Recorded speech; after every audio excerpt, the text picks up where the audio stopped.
Joan Webster, 24 years old, was the beautiful loving daughter of Mr. and Mrs. George and Eleanor Webster. Joan was a second-year architectural student at the Harvard Graduate School of Design.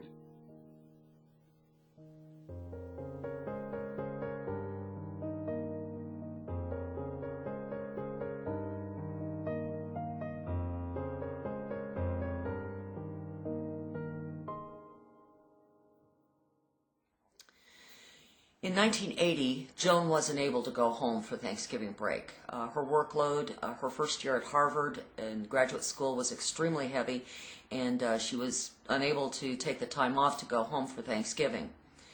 She worked very hard, and it was affirmed in newspaper accounts both by the family and classmates that she had worked extremely hard to get her project done this year so she could take the time and go home and enjoy the Thanksgiving break.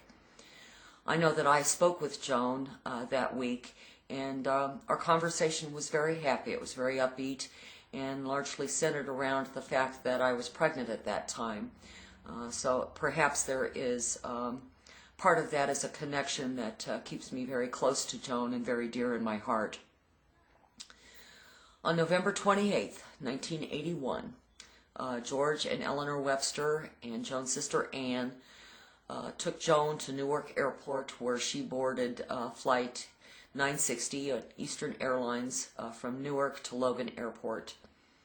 She was identified as having been on that flight and was identified again at the luggage carousel retrieving her bags at Logan.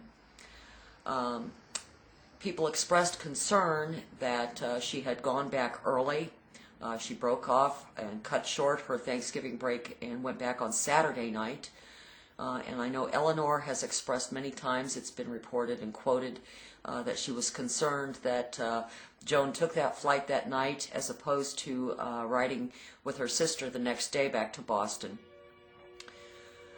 Sadly, no one bothered to call and find out if Joan had arrived safely.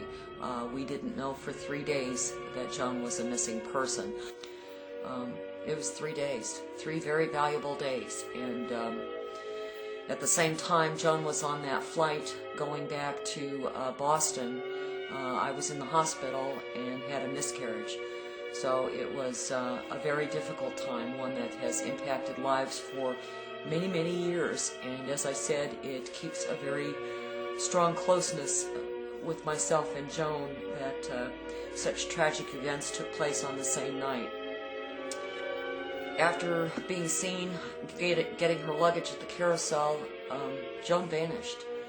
There was a report on January 19th, 1982 in the Boston Globe that did state that a cabbie had given a description to police of a bearded man that he said he thought he had seen Joan with outside the terminal, and that a composite was drawn and circulated but without success. Very interesting to note that as a family member, I never saw a composite picture. I know that none has been able to be located at this point in time. None was published in the papers.